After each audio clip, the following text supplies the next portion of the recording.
तो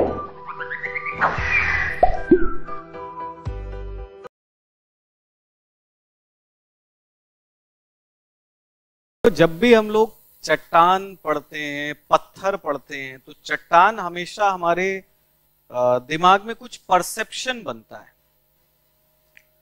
परसेप्शन क्या बनता है? ठोस, कोई ऐसी चीज जो ठोस होगी।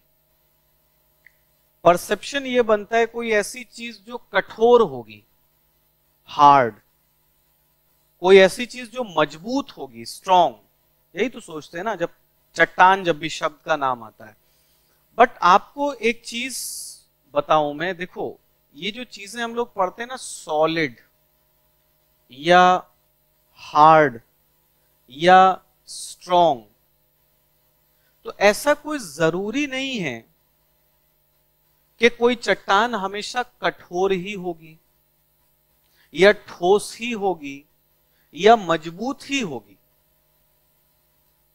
चट्टान जो है वो सॉलिड ना हो करके मॉल्टन भी हो सकती है। हो सकती है कि नहीं भाई? पृथ्वी की सतह पर जो लावा निकलता है वो भी तो चट्टान ही है, पिघली हुई है। चट्टान जो है वो मुलायम भी हो सकती है। कैसे? आप अगर किसी नदी को देखोगे तो नदी की तली में जो मिट्टी जमा होती है वो क्या है?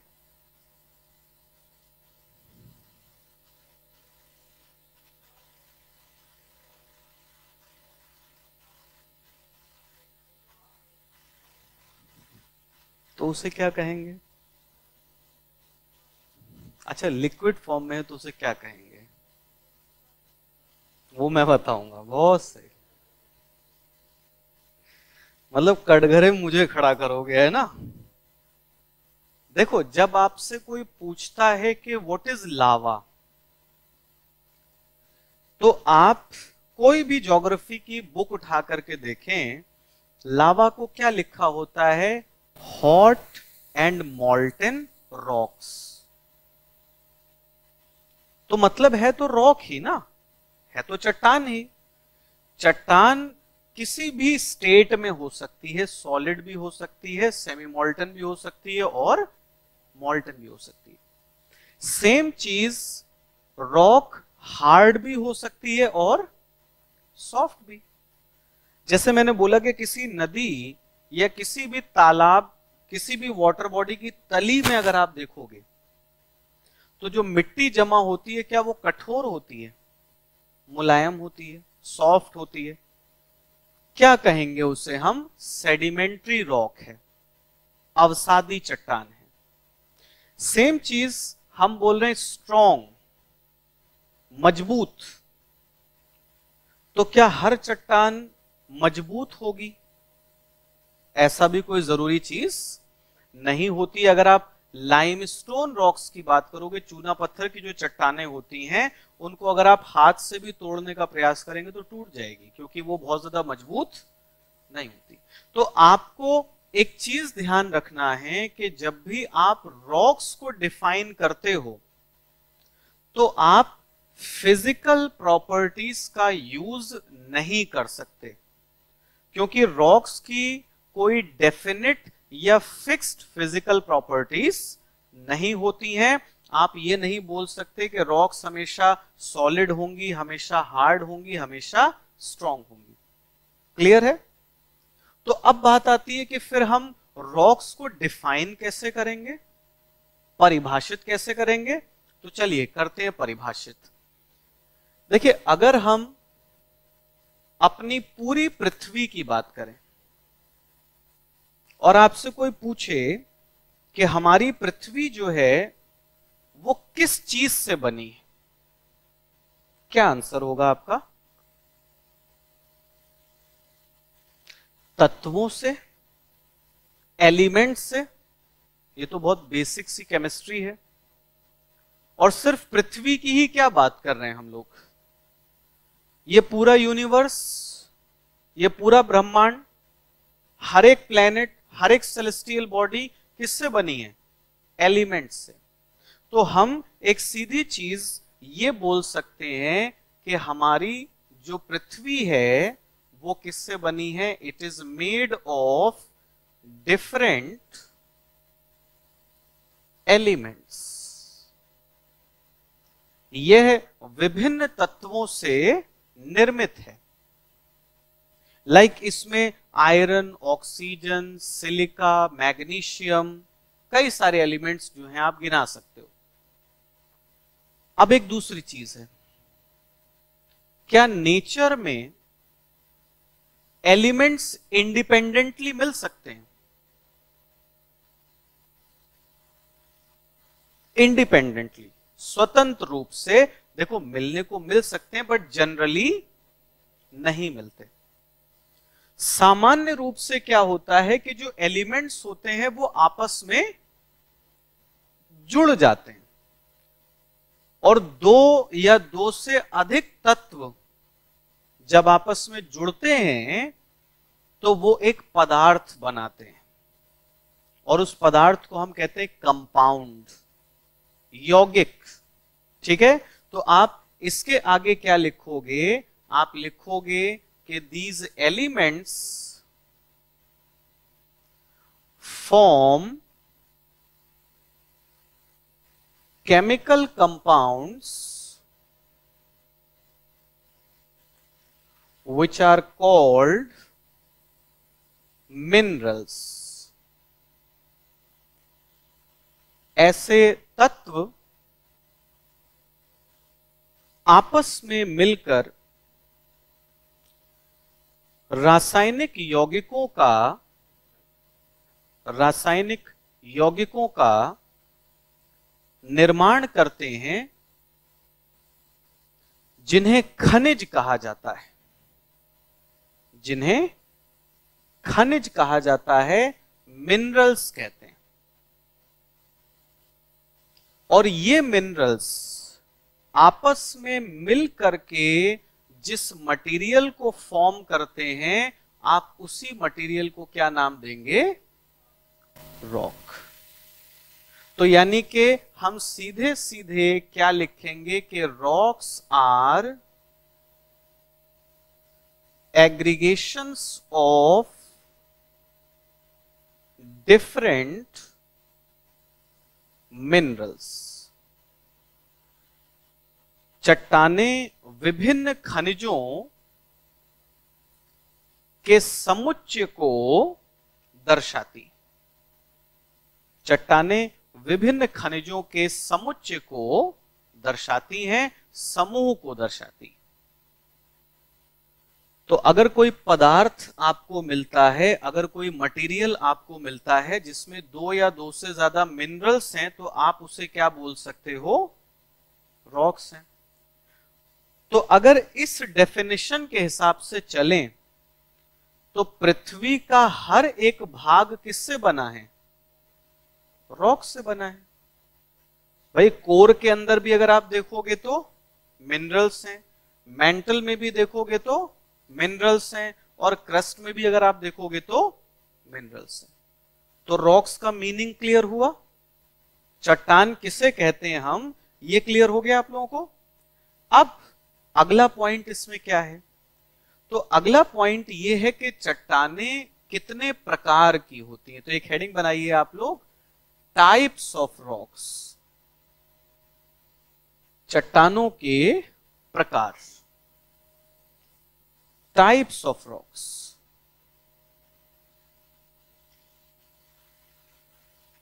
देखो अगर हम रॉक्स के टाइप्स की बात करें, चट्टानों के प्रकारों की बात करें, तो चट्टानों को विभाजित किया जाता है on the basis of method of formation, निर्माण की विधि के आधार पर। ये जो आप लोग देखते हो ना कि igneous rocks, sedimentary rocks, metamorphic rocks, ये जो डिवीजन है ये किस आधार पर है कि कोई चट्टान किस तरीके से बनी है। तो मेथड ऑफ फॉर्मेशन के बेसिस पर हम तीन टाइप्स लिख लेंगे, इग्नियस आग्नेय, नंबर 2 सेडिमेंट्री, अवसादी, एंड नंबर 3 मेटामॉर्फिक, रूपांतरित। तो ये 3 प्रकार की चट्टानें जो हैं वो हमें देखने को मिलती हैं on the basis of method of formation. और इन्हीं तीनों चट्टानों को एक एक करके थोड़ा डिटेल में हम लोगों को इस टॉपिक के अंदर पढ़ना है। तो आप लोग सबसे पहले हेडिंग बनाएंगे किसकी? इग्नियस रॉक्स, यानी कि आग्नेय चट्टानें। चलिए, तो सबसे पहले हम लोग इग्नियस रॉक्स को डिस्कस करेंगे, आग्नेय चट्टानों के बारे में बात की जाएगी।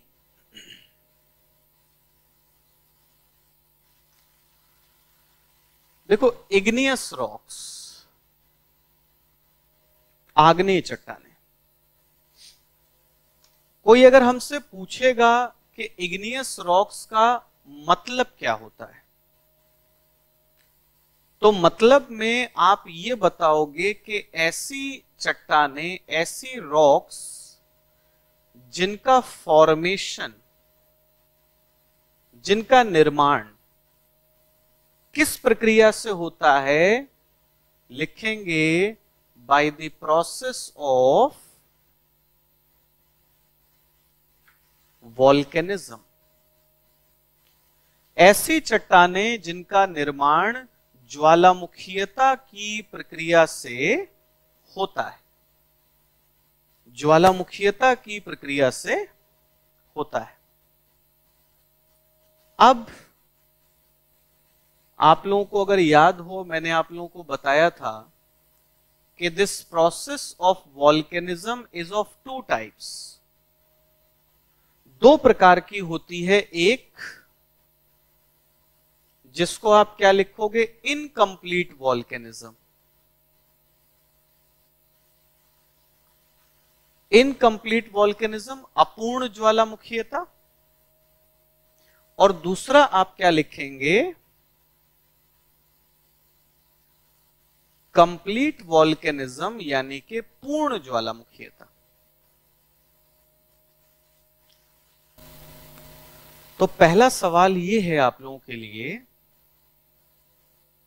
कि अगर वॉल्केनिज्म इनकम्प्लीट है तो इग्नियस रॉक्स मैग्मा से बनेंगी या लावा से? मैग्मा से। दूसरा क्वेश्चन यह है कि अगर वॉल्केनिज्म इनकम्प्लीट है तो इग्नियस रॉक्स इंटीरियर में बनेंगी या सरफेस पर? इंटीरियर में। तो हम सीधे सीधे क्या लिख लेंगे कि इनकम्प्लीट वॉल्केनिज्म से इग्नियस रॉक्स कैसे बनेंगी? लिखिए, due to cooling and solidification of magma inside the earth. पृथ्वी के अंदर मैग्मा के ठंडे तथा ठोस होने से, पृथ्वी के अंदर मैग्मा के ठंडे तथा ठोस होने से।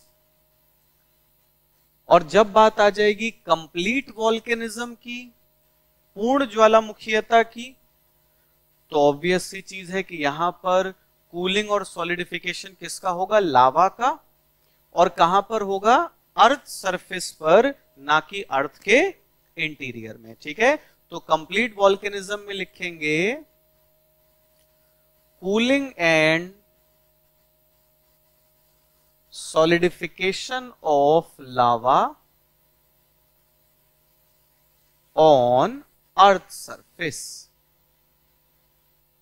पृथ्वी की सतह पर लावा का ठंडा एवं ठोस होना। पृथ्वी की सतह पर लावा का ठंडा एवं ठोस होना। तो चाहे मैग्मा ठंडा हो या लावा ठंडा हो, जो रॉक्स डेवलप होंगी, जो चट्टानें बनेंगी, उन्हीं को आप क्या लिखोगे? Igneous rocks. तो आग्नेय चट्टानें किसे कहा जाता है, ये क्लियर हुआ। अब इसके बाद 2 चीजें और हैं जहां से सवाल पूछा जा सकता है आपसे। क्या है वो? कि इग्नियस रॉक्स की प्रॉपर्टीज क्या क्या होती हैं, विशेषताएं क्या क्या होती हैं। और इग्नियस रॉक्स के टाइप्स कि आग्नेय चट्टानें जो होती हैं वो कितने प्रकार की होती हैं। तो इन दोनों चीजों को हम लोग डिस्कस करेंगे। हेडिंग बनाओ आप लोग, प्रॉपर्टीज, विशेषताएं।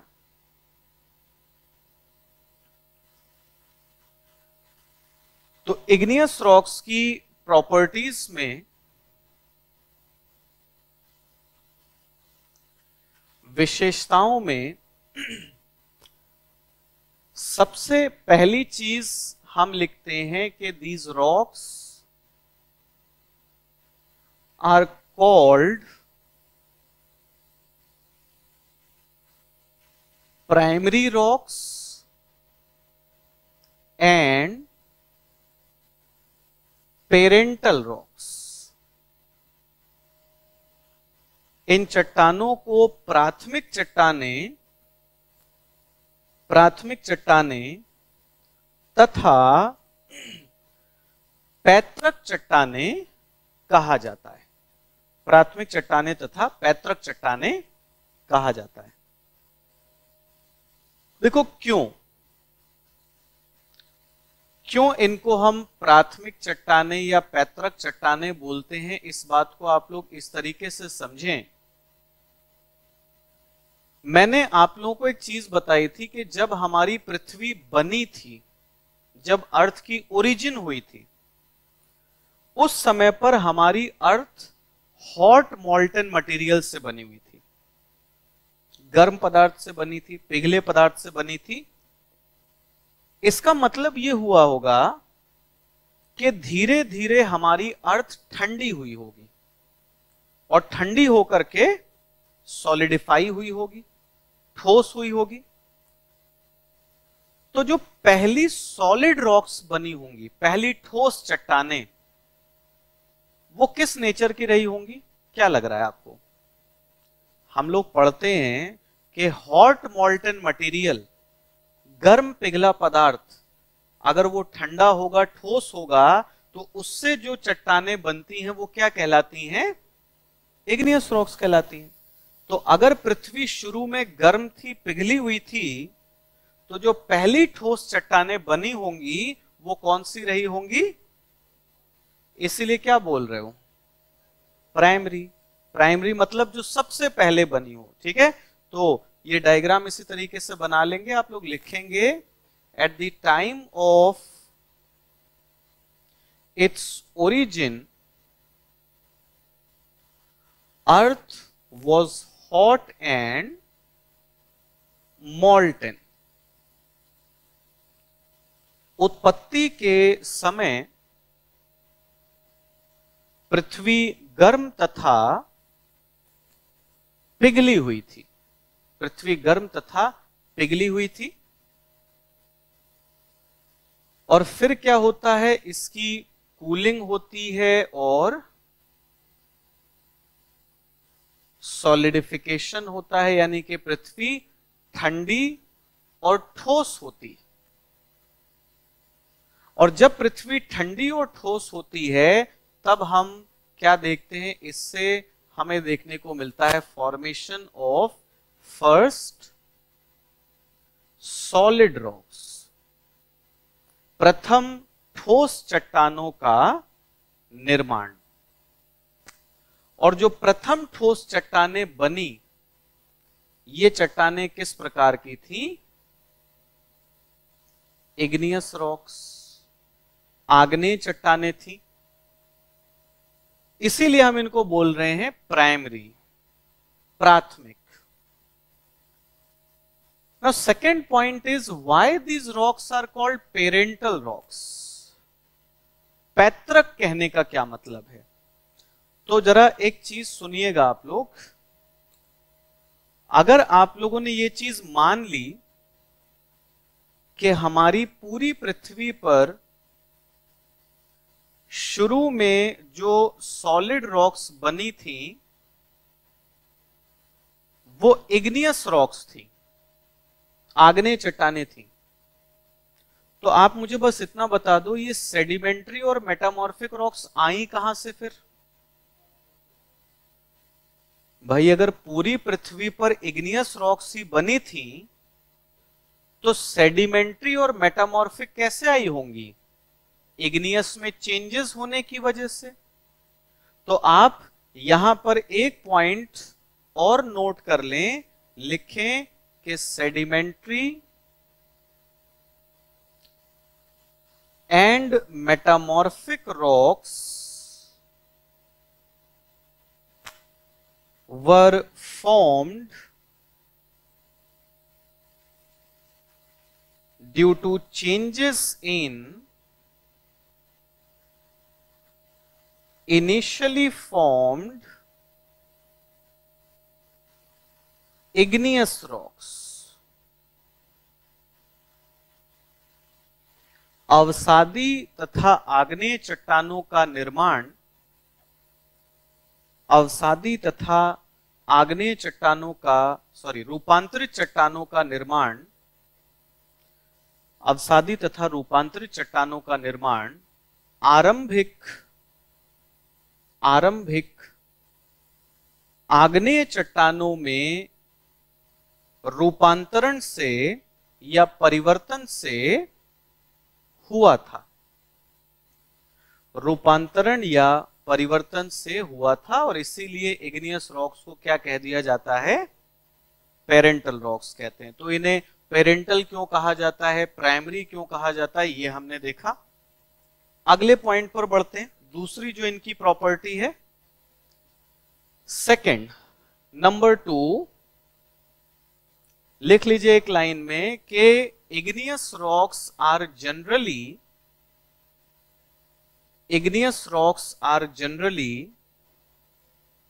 Hard and impermeable। Igneous rocks are generally hard and impermeable। आग्नेय चट्टानें सामान्य रूप से कठोर तथा अपारगम्य होती हैं। कठोर तथा अपारगम्य होती। अब सुनो, देखो, सवाल आपसे यह भी पूछा जा सकता है कि इग्नियस रॉक्स जनरली कठोर होती हैं, सॉफ्ट होती हैं, परमिएबल होती हैं या इम्परमिएबल होती हैं। अच्छा, इम्परमिएबल का मतलब तो समझ रहे हो ना, क्या मतलब है?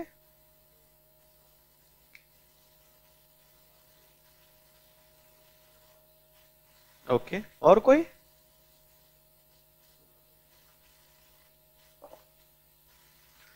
इसका मतलब यह है कि अगर किसी जगह पर इग्नियस रॉक्स की एक लेयर है तो इस परत से होकर के पानी इजीली जो है वो परकोलेट नहीं कर पाएगा। पानी का रिसाव इन चट्टानों से होकर के आसानी से नहीं होता है।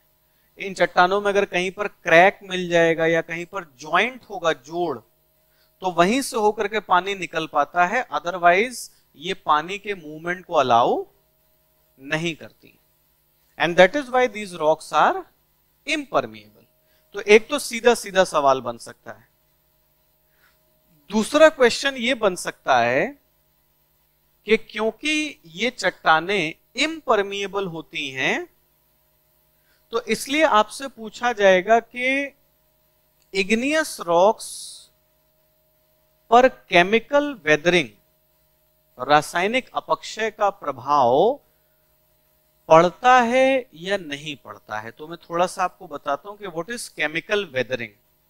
ओके, ध्यान से सुनना, बहुत ज्यादा डिटेल में नहीं जाएंगे, ब्रीफ में समझ लीजिए। मान लीजिए कि ये एक रॉक ब्लॉक है, ये एक चट्टान है, चट्टान का टुकड़ा।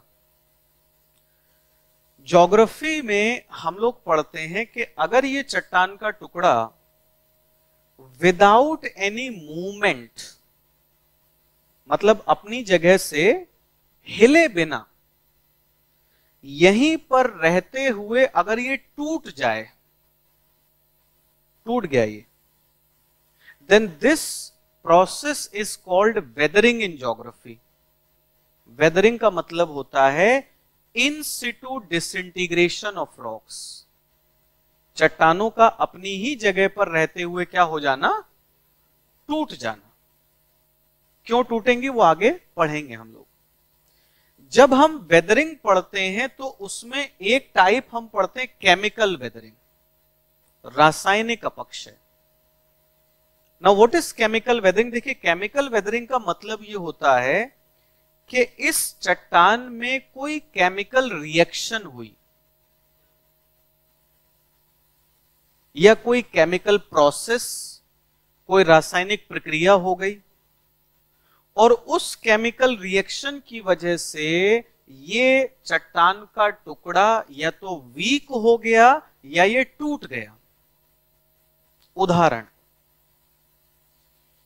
मान लो अगर किसी जगह पर ऐसी चट्टानें हैं जिनके अंदर आयरन है, लोहा हो सकता है ना। अब अगर उस लोहे की रस्टिंग हो जाए, oxidation, rusting is what? Oxidation, ऑक्सीकरण होता है।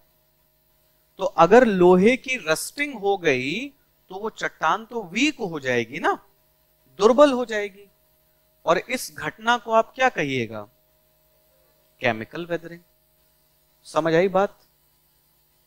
अब आपसे पूछा यह जा रहा है कि because igneous rocks are impermeable, आग्नेय चट्टानें अपारगम्य होती हैं, तो क्या इन पर केमिकल वेदरिंग का प्रभाव पड़ेगा या नहीं पड़ेगा? अब आप लोग सोच रहे होंगे कि इम्परमिएबल होने से केमिकल वेदरिंग का क्या कनेक्शन है?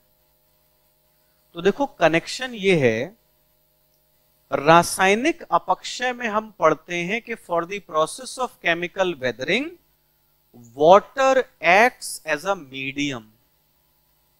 पानी एक माध्यम के रूप में काम करता है। मतलब कहने का यह हुआ कि जब तक पानी नहीं होगा तब तक रासायनिक अपक्षय नहीं हो सकता।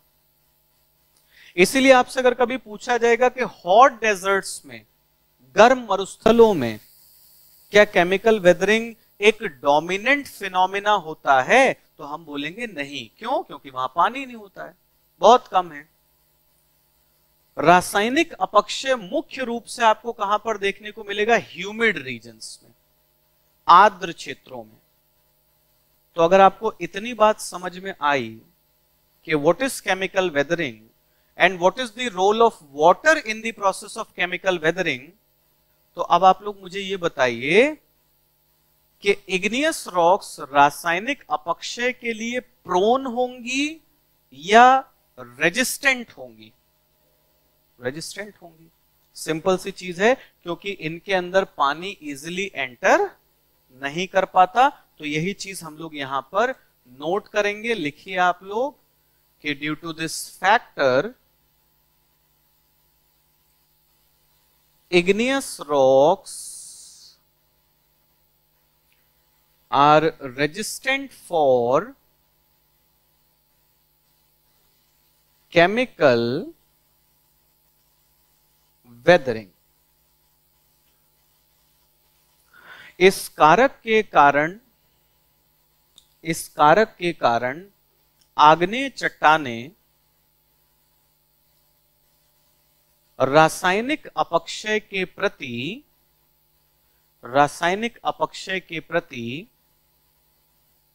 प्रतिरोधक होती है। रासायनिक अपक्षय के प्रति प्रतिरोधक होती हैं। ये हमने दूसरी इनकी जो प्रॉपर्टी है वो देखी। अब आते हैं नंबर 3। देखो, तीसरी जो प्रॉपर्टी है वो आप क्या लिखेंगे? लिखिए, igneous rocks are non stratified rocks. आग्नेय चट्टानें स्तरीय चट्टानें नहीं होती। आग्नेय चट्टानें स्तरीय चट्टानें नहीं होती। अब थोड़ा सा एक चीज जानिए कि जब हम बोलते हैं स्ट्रेटिफाइड रॉक्स, स्तरीय चट्टानें। तो इसका मतलब क्या होता है, मीनिंग क्या होता है, सुन लेना, समझ लेना इस चीज को। जैसे मान लो कि ये अगर एक रॉक लेयर है, चट्टान की एक परत है, तो इस चट्टान की परत को अगर आप ऐसे लंबवत रूप से देखेंगे, वर्टिकली, वर्टिकल सेक्शन जानते हो ना, लंबवत काट, जैसे अगर ये डस्टर को हम मान लें कि ये एक रॉक लेयर है और आप इस तरीके से इसे काट देंगे तो वो क्या हो जाएगा, वर्टिकल सेक्शन। और वर्टिकल सेक्शन होने पर ये वाला जो हिस्सा आपको दिखाई देगा, इसको आप क्या लिखेंगे, ये हो जाएगी vertical profile. Vertical profile Hindi में आप लिखेंगे लंबवत परिच्छेदिका। प्रोफाइल का क्या मतलब होता है, अरे आप फेसबुक वगैरह पे अपनी प्रोफाइल बनाते हो, व्हाट इज प्रोफाइल, मतलब you are giving some information about yourself, यही तो है ना प्रोफाइल। तो इसको हम बोल रहे हैं वर्टिकल प्रोफाइल, मतलब ये चीज चट्टान का ये जो क्रॉस सेक्शन है, इसके बारे में हमें क्या प्रोवाइड करेगी, इंफॉर्मेशन देगी, जानकारी देगी। अब मान लीजिए कि हमने किसी चट्टान को इस तरीके से काटा और हमें उस चट्टान की वर्टिकल प्रोफाइल दिखी, लंबवत परिच्छेदिका दिखी, और उस वर्टिकल प्रोफाइल में हमें क्या दिखाई दे कि उस चट्टान के अंदर कई सारी पतली पतली लेयर्स हैं, थिन लेयर्स, और ये पतली पतली लेयर्स एक दूसरे से केमिकली और फिजिकली डिफरेंट हैं। इनको हम क्या बोलेंगे, ये हैं, इस तरीके से आप चाहो तो लिख सकते हो, ये है thin rock layers which are different in chemical and physical properties। पतली शैल परतें, पतली शैल परतें जो रासायनिक एवं भौतिक रूप से, जो रासायनिक एवं भौतिक रूप से एक दूसरे से पृथक हैं, जो रासायनिक एवं भौतिक रूप से एक दूसरे से पृथक हैं। आप क्या लिखिएगा, आप लिखेंगे कि such rock layers are called stratas। ऐसी शैल परतों को स्तर कहा जाता है। क्या कहते हैं, स्ट्रेटा, स्तर। तो मतलब यह है कि जिन चट्टानों में हमें ऐसे स्ट्रेटास मिलेंगे, जिन चट्टानों की वर्टिकल प्रोफाइल में आपको इस तरीके के स्तर मिलेंगे, उन चट्टानों को आप क्या कहेंगे, स्ट्रेटिफाइड रॉक्स। एनी आइडिया कि किन चट्टानों में मिलेंगे ऐसे स्ट्रेटास, सेडिमेंट्री रॉक्स। मैं आपको एक एग्जाम्पल से समझाता हूं, थोड़ा सा सुनिए आप सभी लोग। जैसे अगर हम एक रीजन अज्यूम करें जहां पर हर साल फ्लड आती है, बाढ़ आती है, बहुत सारे ऐसे क्षेत्र आपको देखने को मिलेंगे। आप बिहार में चले जाइए, ईस्टर्न पार्ट ऑफ यूपी में चले जाइए, तो वहां पर हर साल बाढ़ आपको देखने को मिलेगी। अब सुनो, होता यह है कि जब बाढ़ का पानी, फ्लड वाटर जब आता है, तो बाढ़ का पानी अपने साथ मिट्टी लेकर के आता है। कभी आप लोगों ने बाढ़ का पानी देखा है? टीवी वगैरह पर तो देखा ही होगा एटलीस्ट। तो देखते हो क्या एकदम जैसे स्विमिंग पूल का क्लीन वाटर होता है वैसा पानी होता है? नहीं ना, गंदा पानी। काहे लिए गंदा? मिट्टी है उसके अंदर। और फिर क्या होता है, जब वो पानी आकर के रुकता है एक दिन 2 दिन के लिए, यानी कि जब उसमें मूवमेंट बंद हो जाता है, तो उसके अंदर जितनी भी मिट्टी है वो पूरी की पूरी मिट्टी क्या हो जाती है? सेटल हो जाती है, जमा हो जाती है। And then flood water starts retreating, पीछे हटने लगता है। यानी कि पानी आया, मिट्टी लाया अपने साथ, और मिट्टी की एक परत जमा करके चला गया। अगले साल बाढ़ आएगी, फिर इस प्रोसेस का रेपिटेशन होगा। यह प्रक्रिया दोबारा से होगी, मिट्टी की एक और परत जमा होगी, और इसी तरीके से साल दर साल मिट्टी की परतें क्या होती चली जाएंगी? जमा होती चली जाएंगी। अब एक क्वेश्चन है कि इस साल बाढ़ का पानी जैसी मिट्टी लेकर के आएगा, जहां से मिट्टी लेकर के आएगा, क्या अगली साल भी इट इज मैंडेटरी कि मिट्टी वहीं से आएगी और वैसी ही आएगी? कोई जरूरी नहीं है।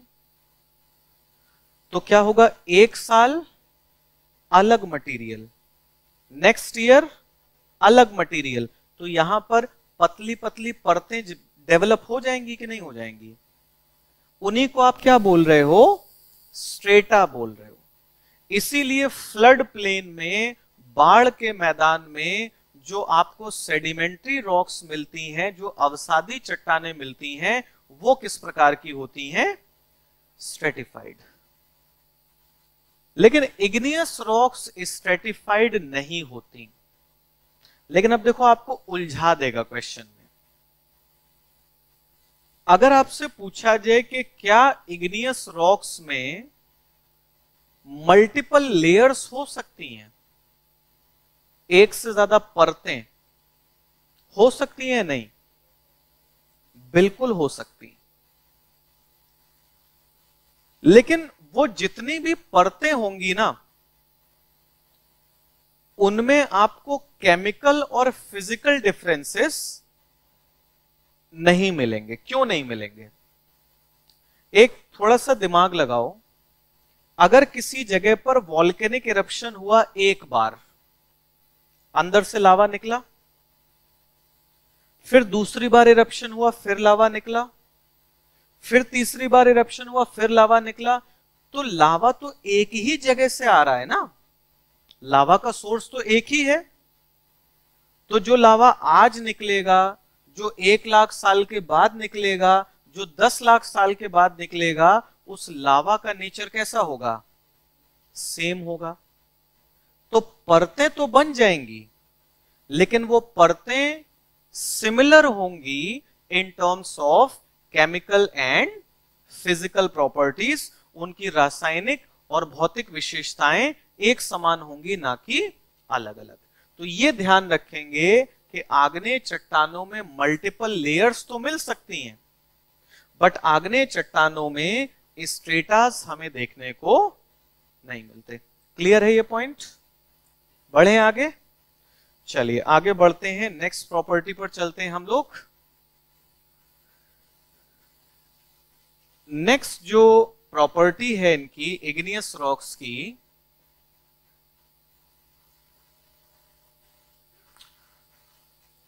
वो हम लोग देखते हैं कि igneous rocks are crystalline rocks. आग्नेय चट्टानें रवेदार चट्टानें होती हैं। रवेदार मतलब जैसे शुगर, चीनी किसके रूप में होती है? क्रिस्टल्स के फॉर्म में। तो अगर किसी चट्टान के अंदर, मान लीजिए आपने कोई चट्टान उठा करके देखी और उसके अंदर आपको उसी तरीके के क्रिस्टल्स दिखाई दे रहे हैं, तो आप क्या बोलोगे कि वो किस प्रकार की चट्टान होगी? क्रिस्टलाइन है, रवेदार है। तो रवेदार का अगर हम मतलब देखें तो आप क्या लिख लेंगे कि crystals are found in physical structure of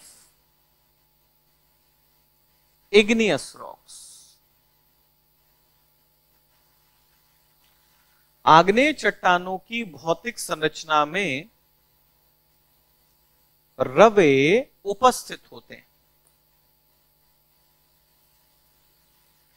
आग्नेय चट्टानों की भौतिक संरचना में रवे उपस्थित होते हैं, क्रिस्टल्स मिलते हैं।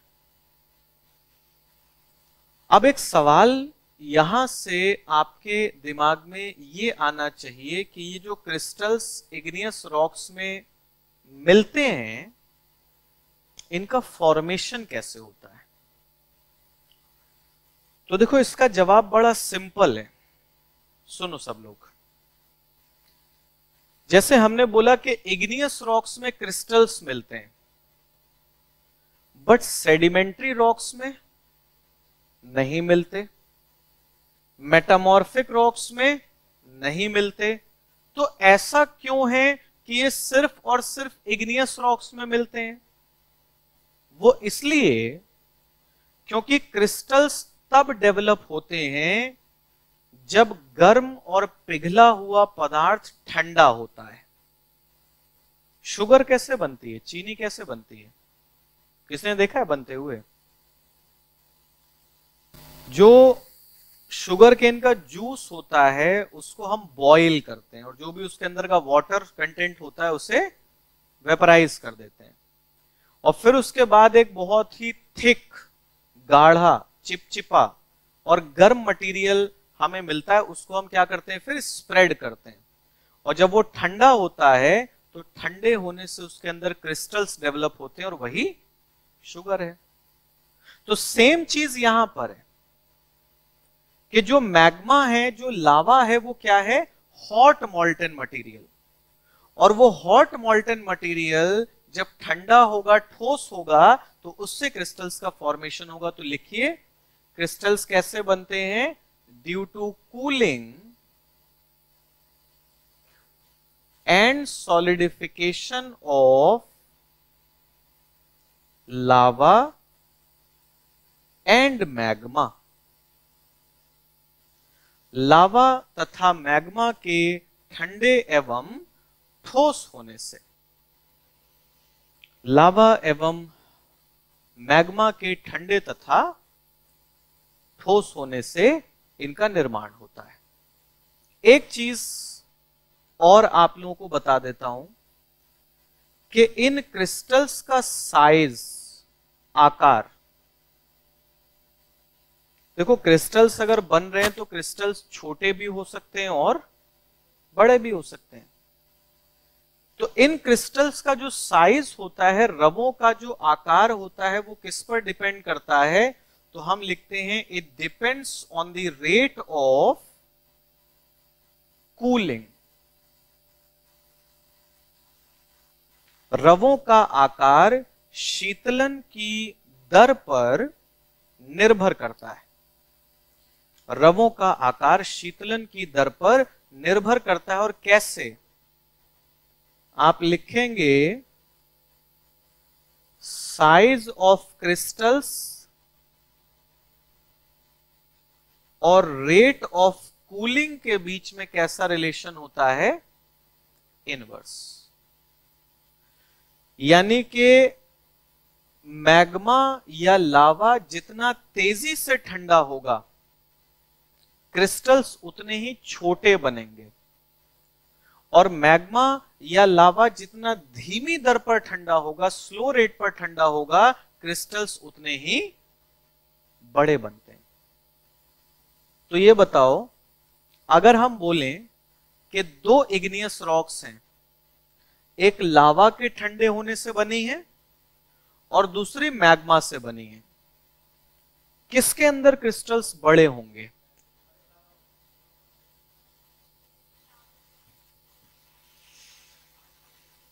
सोच लीजिए थोड़ा सा, मैग्मा के अलावा।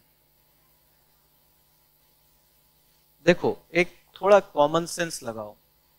मैग्मा अंदर ठंडा होता है और लावा सरफेस पर, तो कौन तेजी से ठंडा होगा? लावा ना, क्योंकि देखो rate of cooling temperature contrast पर डिपेंड करेगी ना, कि किसी मटेरियल और उसकी सराउंडिंग के बीच में टेम्परेचर डिफरेंस कितना है।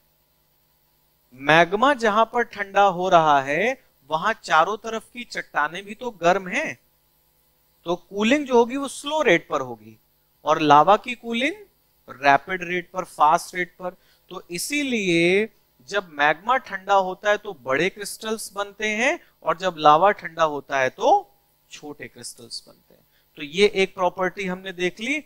अब लास्ट प्रॉपर्टी, एक और चीज नोट कर लीजिए, लिखिए, लिखो, igneous rocks are devoid of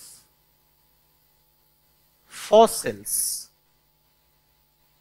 Igneous rocks are devoid of fossils. आग्नेय चट्टानों में जीवाश्म अनुपस्थित होते हैं। आग्नेय चट्टानों में जीवाश्म अनुपस्थित होते हैं।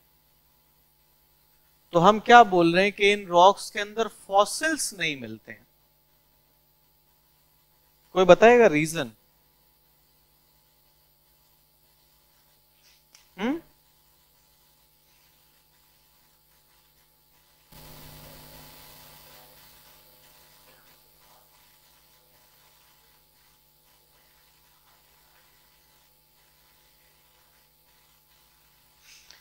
देखो, दो लॉजिक्स दिए जाते हैं।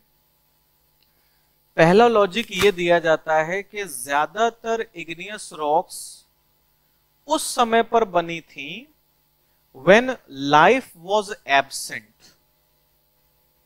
जीवन ही नहीं था, और अगर जीवन ही नहीं होगा तो फॉसिल्स किसके बनेंगे। और दूसरा लॉजिक ये दिया जाता है कि जिस मटेरियल से ये चट्टानें बनती हैं उसका टेम्परेचर 1000 डिग्री सेंटीग्रेड से ज्यादा होता है। तो आप जरा सोच के देखो, 1000 डिग्री सेंटीग्रेड तापमान है, उसमें कोई पौधा या कोई जीव अगर गिर भी जाएगा तो चांसेस हैं कि उसका कुछ भी बचेगा जिसका फॉसिल बनेगा आगे जाकर के। There is no possibility. तो सीधे सीधे हम बोल सकते हैं कि इन चट्टानों में फॉसिल्स क्यों नहीं मिलते। पॉइंट नंबर 1 लिखेंगे आप लोग, most igneous rocks were formed at a time when life was absent. अधिकतर आग्नेय चट्टानें उस समय निर्मित हुई जब पृथ्वी पर जीवन अनुपस्थित था। जब पृथ्वी पर जीवन अनुपस्थित था। और दूसरा क्या लिखोगे? Very high temperature of parental material of these rocks. इन चट्टानों के पैतृक पदार्थों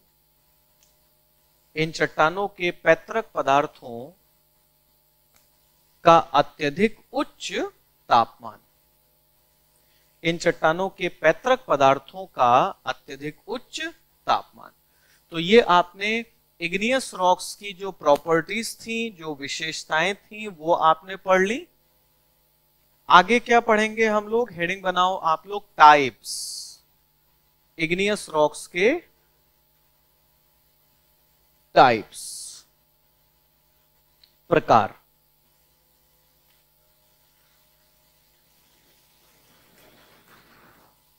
देखो, आग्नेय चट्टानों के अगर आप प्रकारों की बात करोगे तो इनका कैटेगराइजेशन कई तरीके से किया गया है। सबसे पहला हम देखेंगे on the basis of the size of crystals, रवों के आकार के आधार पर, on the basis of the size of crystals, रवों के आकार के आधार पर।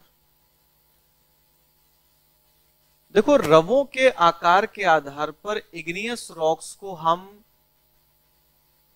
किन किन कैटेगरीज में बांटते हैं। सबसे पहला आता है पेग्मेटिटिक, और इनका कोई हिंदी अनुवाद नहीं है, इन्हें हिंदी में भी इसी तरीके से लिखते हैं, पेग्मेटिटिक। दूसरा लिखते हैं phaneritic, phaneritic. Third one is aphanitic. Fourth one porphyritic, and fifth one glassy।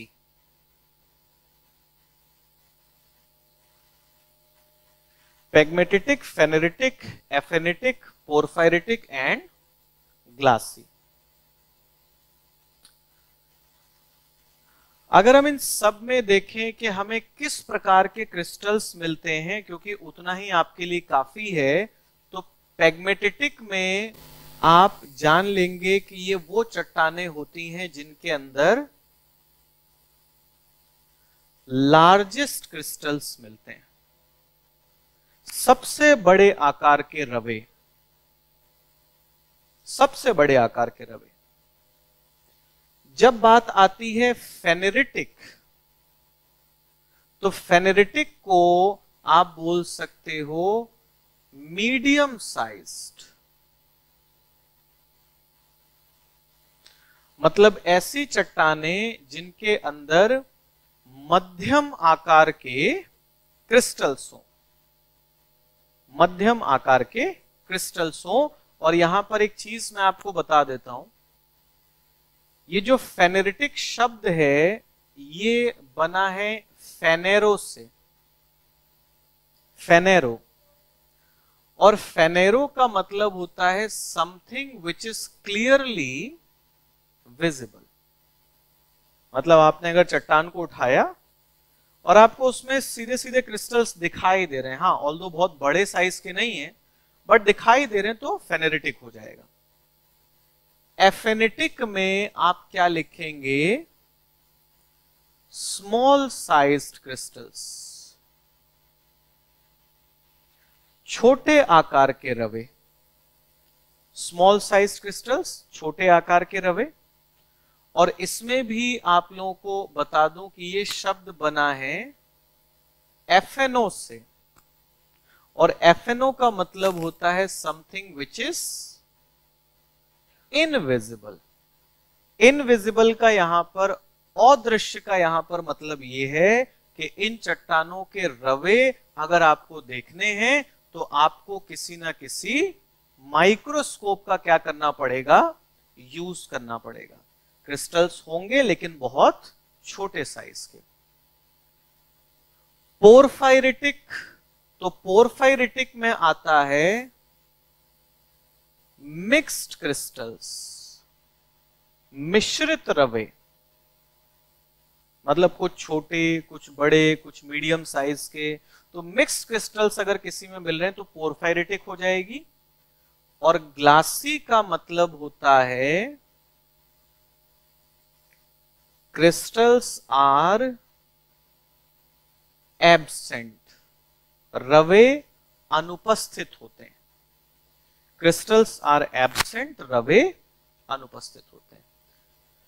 तो अब देखो, अगर आप एक क्वेश्चन सॉल्व कर रहे हो और उसमें एक स्टेटमेंट लिखा है, स्टेटमेंट है कि igneous rocks are always crystalline,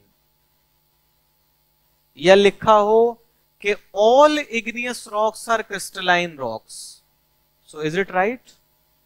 गलत हो जाएगा, क्योंकि आपको पता है कि there is a category of igneous rocks in which crystals are absent. तो ये चीजें आप लोग याद रख लीजिएगा। ये बेसिकली आप लोग नाम याद रखिएगा और किस नाम के साथ किस तरीके के क्रिस्टल्स एसोसिएटेड होते हैं, ये आपके लिए इंपॉर्टेंट है। इससे ज्यादा आपसे और डिटेल्स जो है वो नहीं पूछी जाएंगी। हाँ, क्यों बेटा, अवसादी कैसे बोल देंगे हम? सिर्फ क्रिस्टल्स एब्सेंट होने से आप उसे अवसादी थोड़ी ना बोल दीजिएगा। अवसादी तब आप कहेंगे जब किसी जगह पर रिवर्स ने या विंड ने या ग्लेशियर्स ने या ओशनिक वाटर ने मटेरियल्स को एक्यूमुलेट किया हो। अगर कोई रॉक वॉल्केनिज्म से बनी है बट क्रिस्टल्स आर एब्सेंट, तो वो अभी भी कौन सी रॉक कहलाएगी? इग्नियस ही कहलाएगी। ठीक है, तो ये चीज ध्यान रखेंगे आप लोग। चलो, दूसरा जो हम लोग देखते हैं कि दूसरा किस आधार पर वर्गीकृत करेंगे इनको, तो लिखिए on the basis of chemical composition, रासायनिक संगठन के आधार पर। On the basis of chemical composition, रासायनिक संगठन के आधार पर। देखो, रासायनिक संगठन के आधार पर, केमिकल कॉम्पोजिशन के बेसिस पर अगर हम बात करें, so igneous rocks are of 3 types, 3 प्रकार की होती। कौन कौन सी? एसिडिक, अम्लीय, सेकेंड वन इज बेसिक, क्षारीय, and third one is ultra basic. Ultra basic अति क्षारीय, अल्ट्रा बेसिक अति क्षारीय। तो पहले तो मैं आपको ये बताता हूं कि यहां पर केमिकल कॉम्पोजिशन का एक्चुअली मीनिंग क्या है। देखो, जब भी हम इग्नियस रॉक्स का केमिकल कॉम्पोजिशन स्टडी करते हैं तो बेसिकली हम लोग देखते हैं परसेंटेज ऑफ सिलिका, कि किसी इग्नियस रॉक में, किसी आग्नेय चट्टान में सिलिका का परसेंटेज कितना है। अच्छा, एक चीज और है जो कि आप लोग समझ ही सकते हो कि अगर आप इग्नियस रॉक्स को 3 कैटेगरीज में बांट रहे हो on the basis of chemical composition, तो आप ये भी तो कह सकते हो कि लावा भी 3 प्रकार का होता है ना भाई, लावा से ही तो ये रॉक्स बनेंगी। तो जैसा केमिकल कॉम्पोजिशन, जैसा रासायनिक संगठन लावा का होगा, वैसा ही रासायनिक संगठन किसका होगा? आग्नेय चट्टानों का। तो आप दोनों चीजें दिमाग में लेकर के चलेंगे कि यहां पर हम लावा की कैटेगरीज, मैग्मा की कैटेगरीज या फिर इग्नियस रॉक्स की कैटेगरीज पढ़ रहे हैं। अब अगर सिलिका के परसेंटेज की बात की जाए तो यहां पर हमें देखने को मिलता है कि silica is more than 65%।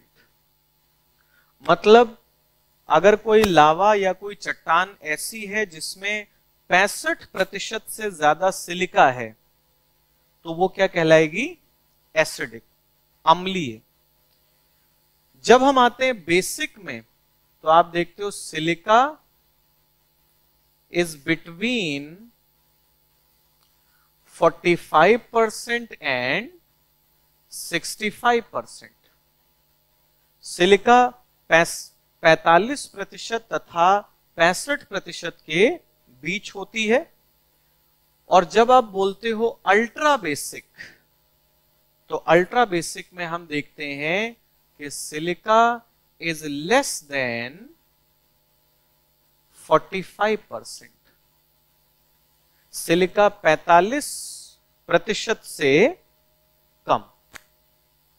Clear?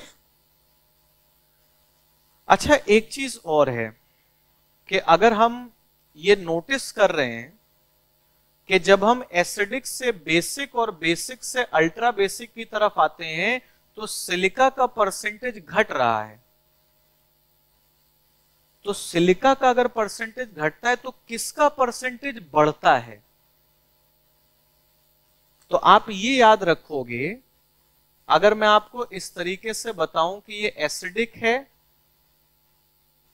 ये बेसिक और ये अल्ट्रा बेसिक, तो आप याद ये रखेंगे कि जब हम एसिडिक से अल्ट्रा बेसिक की तरफ जाते हैं तो परसेंटेज ऑफ सिलिका क्या होता है? घटता है। लेकिन percentage of iron and manganese ये क्या होता है? इंक्रीज होता है। ठीक है? तो आप ये चीज याद रखोगे कि सिलिका का परसेंटेज घटने के साथ साथ आयरन का जो परसेंटेज होता है वो क्या होता चला जाता है? बढ़ता चला जाता है। ओके? अब ये जो चीजें यहां पर आप लोगों ने देखी, ये इन चट्टानों के बारे में और इस लावा के बारे में बहुत कुछ डिफाइन करेगा। कैसे? यहां पर हम देख रहे हैं सिलिका की जो मात्रा है वो 65% से ज्यादा है। आप लोगों ने सिलिका देखा है? मतलब सिलिका एज अ मटेरियल कभी आप लोगों ने देखा है?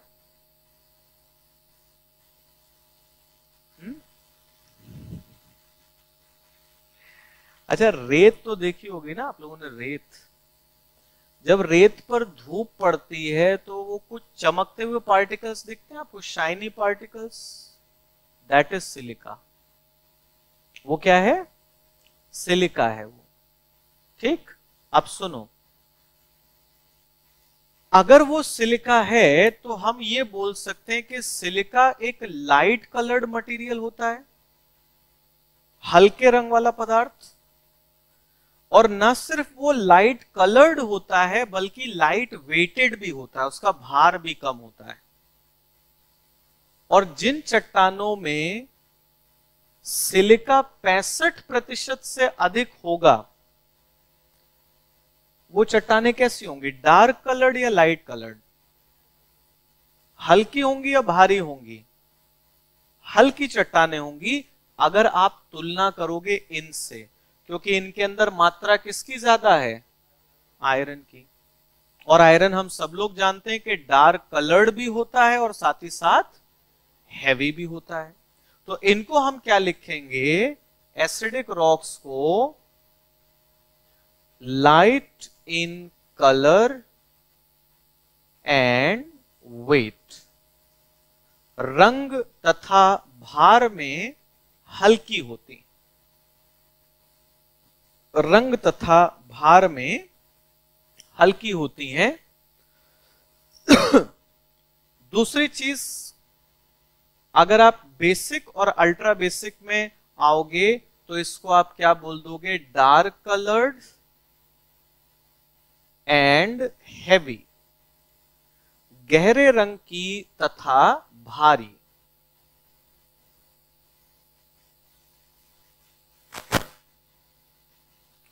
गहरे रंग की तथा भारी, ये एक इंपॉर्टेंट चीज है। अब यहां पर एक पॉइंट मैं आप लोगों को बताने वाला हूं जो कि बहुत ही महत्वपूर्ण बिंदु है।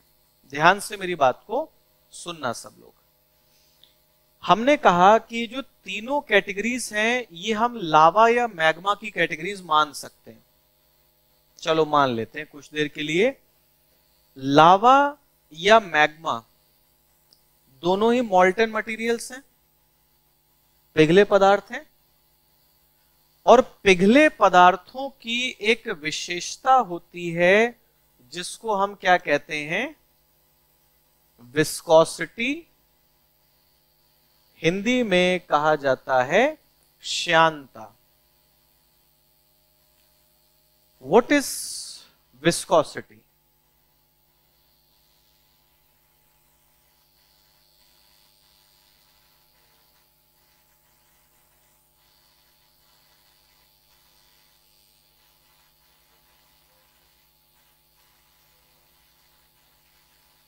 If you are trying to explain it in terms of the speed of flow, then you are actually talking about fluidity. There are two things. One is viscosity and second one is fluidity.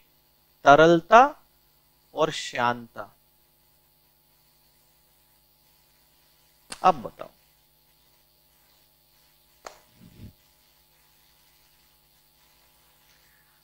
देखो एक मैं बहुत ही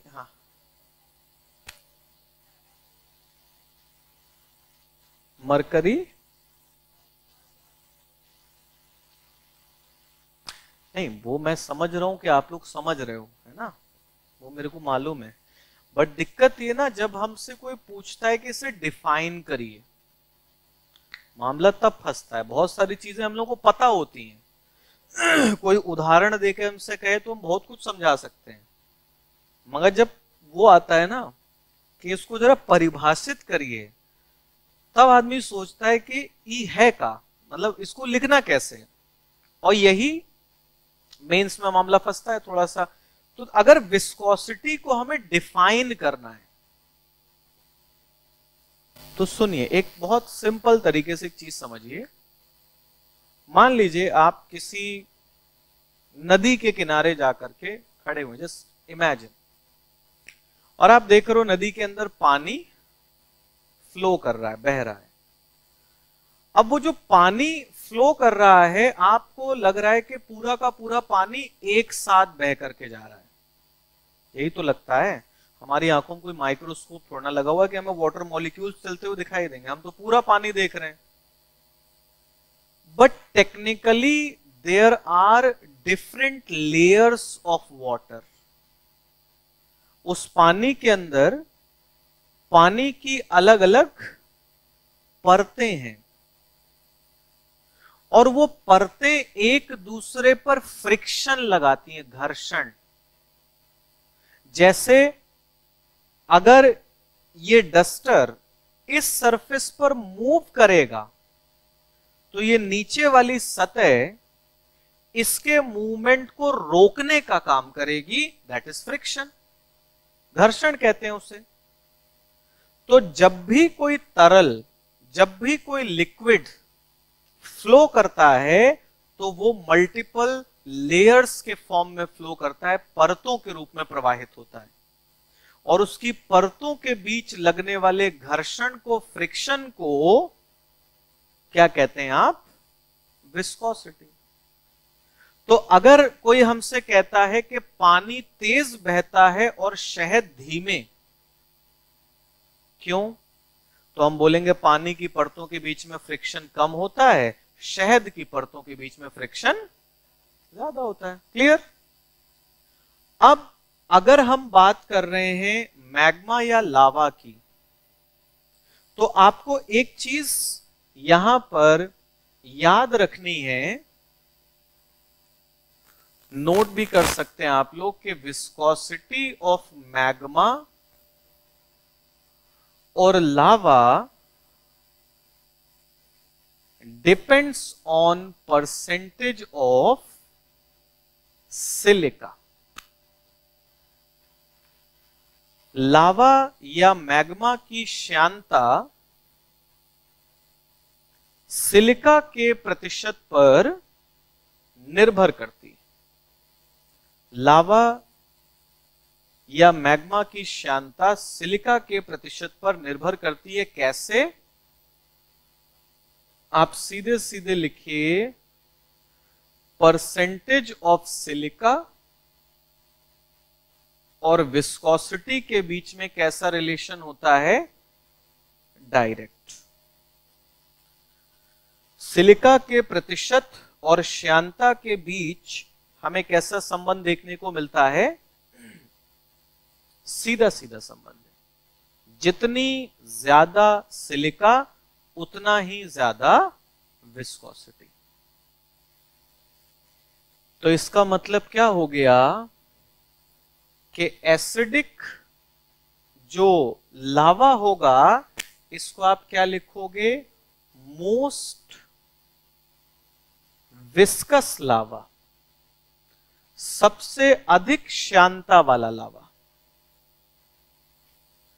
basic लावा के अंदर हमें moderate viscosity मिलेगी, मध्यम श्यानता। और जब आप अल्ट्रा बेसिक की बात करोगे तो इसमें आपको मिनिमम विस्कोसिटी मिलेगी।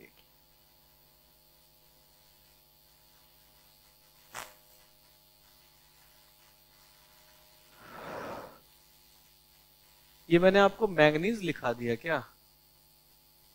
ये मैग्नीशियम है, इसको चेंज कर लीजिए आप लोग। ठीक है, आयरन एंड मैग्नीशियम। अब ये जो आपने लिखा ना पॉइंट, विस्कोसिटी में डिफरेंस, अब एक चीज है, कल की क्लास में, मतलब प्लेट टेक्टोनिक्स की क्लास में आपको मैंने कुछ पढ़ाया था और शायद आप लोगों ने ज्यादा ध्यान नहीं दिया उस चीज पर। अदरवाइज एक सवाल आना चाहिए था क्लास से। हम लोगों ने यह पढ़ा था कि जब कन्वर्जेंट बाउंड्री पर इरप्शन होता है, विस्फोट होता है, तो वहां पर वॉल्केनिक माउंटेन्स बनते हैं, ज्वालामुखी पर्वत। और जब डाइवर्जेंट बाउंड्री पर इरप्शन होता है तो रिज टाइप का स्ट्रक्चर बन जाता है, मतलब माउंटेन्स नहीं फॉर्म हो रहे हैं। तो दोनों जगह पर हो तो इरप्शन ही रहा है ना, हुआ तो दोनों जगह पर वॉल्केनिक इरप्शन ही, दोनों जगह पर लावा निकला। एक लावा ऊंचे से पर्वत को बना दे रहा है और दूसरा लावा सिर्फ एक छोटा सा टीला बना पा रहा है। तो इस पर आपके दिमाग में एक सवाल आना चाहिए था। और आपको अगर याद हो, मैंने आपको बताया था क्रिटेशियस पीरियड के बारे में, कि क्रिटेशियस पीरियड में हमारा डेक्कन प्लेट्यू बना था, पढ़ा था, दक्कन का पठार बना था। तो वहां पर भी तो वॉल्केनिक इरप्शन ही हुआ था, ज्वालामुखी उद्भेदन, लावा ही निकला था। वहां पर लावा निकला तो उसने पठार बना दिया। तो एक सवाल आपके दिमाग में आना चाहिए कि ये होता कैसे है कि कहीं पर लावा निकलता है तो पर्वत बना देता है, कहीं पर लावा निकलता है तो प्लेट्यू बना देता है, और कहीं पर लावा निकलता है तो प्लेन बना देता है, मैदान। कुछ तो फर्क होता होगा, and that is the difference in viscosity. आप थोड़ा सा इमेजिन करो कि किसी ज्वालामुखी से एक ऐसा लावा निकला जो बहुत ही ज्यादा चिपचिपा है, बहुत ही ज्यादा विस्कस है। तो वो लावा एक्यूमुलेट होगा या स्प्रेड होगा?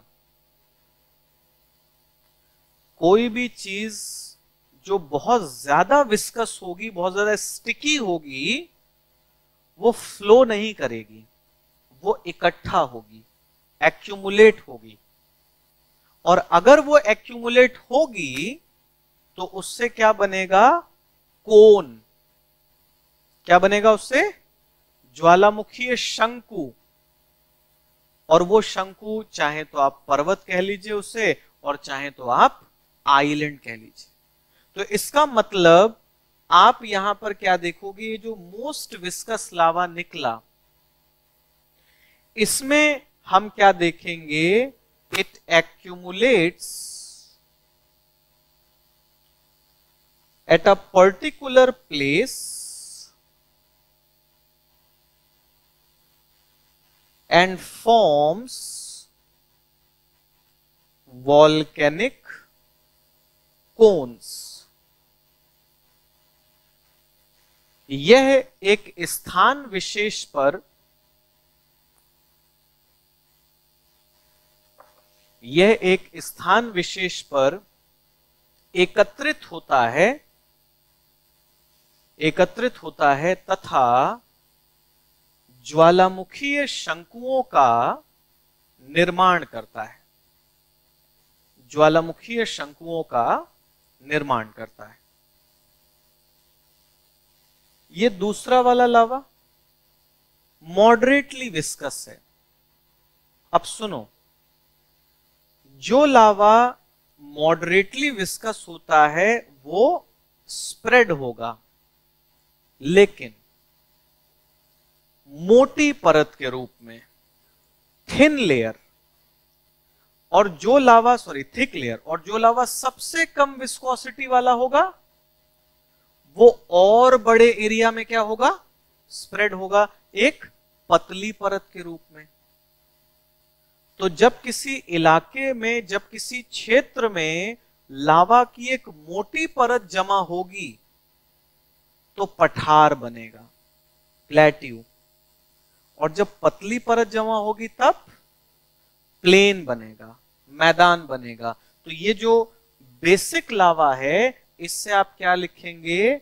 लिखिए, it spreads in the form of a thick layer and forms volcanic plateau. यह एक मोटी परत के रूप में फैलता है तथा ज्वालामुखीय पठार का निर्माण करता है, और अल्ट्रा बेसिक को आप क्या देखोगे? तो अल्ट्रा बेसिक में आप सीधे सीधे लिखेंगे कि it spreads in the form of a thin layer and forms volcanic plain. यह एक पतली परत के रूप में फैलता है, तथा ज्वालामुखीय मैदान का निर्माण करता है,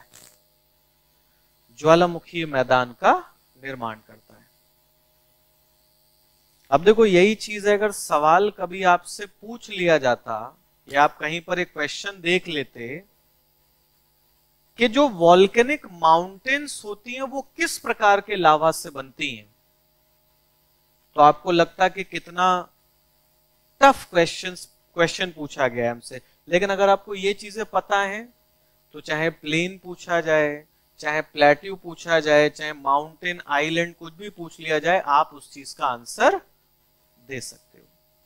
एक चीज लास्ट में और आप लोग नोट कर लें कि एसिडिक इग्नियस रॉक्स जो होती हैं, इनको और किस नाम से जाना जाता है? इनको फेल्सिक रॉक्स भी कहा जाता है, फेल्सिक। ठीक है, फेल्सिक। और क्यों? देखो, फेल्सिक क्यों कहते हैं? फेल्सिक इसलिए कहते हैं क्योंकि इन चट्टानों में जो सबसे ज्यादा खनिज, जो सबसे ज्यादा मात्रा में खनिज मिलता है उसका नाम है फेल्ड्स्पार। फेल्ड्स्पार खनिज जो है वो सबसे ज्यादा मात्रा में मिलता है, इसीलिए रॉक्स क्या कहलाती हैं? फेल्सिक। बेसिक रॉक्स को और किस नाम से जानते हैं? मैफिक। मैफिक, Ma रिप्रेजेंट कर रहा है मैग्नीशियम को, और F या Fe से हम किसे रिप्रेजेंट करते हैं? आयरन को। फिर आ गया अल्ट्रा बेसिक, तो अल्ट्रा बेसिक को कहते हैं अल्ट्रा मैफिक। तो ये नाम जो है वो आप लोग याद रख लेंगे, क्योंकि इस तरीके से भी आपसे पूछा जा सकता है ये चीज। एक चीज और बता देता हूं आप लोगों को, जैसे हम पढ़ रहे हैं ना एसिडिक लावा, बेसिक लावा, जो ये हवाई आइलैंड्स है ना यूएस के, इन हवाई आइलैंड्स में जो लावा धीमे चलता है, स्लो रेट पर, उस लावा को नाम दिया जाता है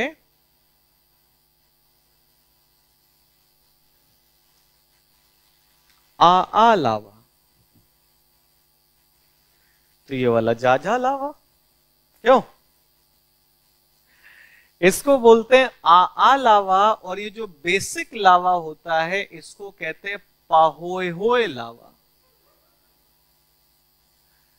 ठीक है, पाहोए लावा। ये वहां की जो लोकल लैंग्वेज है, जो हवाईयन लैंग्वेज है, उसमें ये नाम इन्हें दिए गए। अच्छा, लास्ट में एक काम और कर लीजिए, आप लोग एग्जाम्पल्स नोट कर लीजिए, उदाहरण।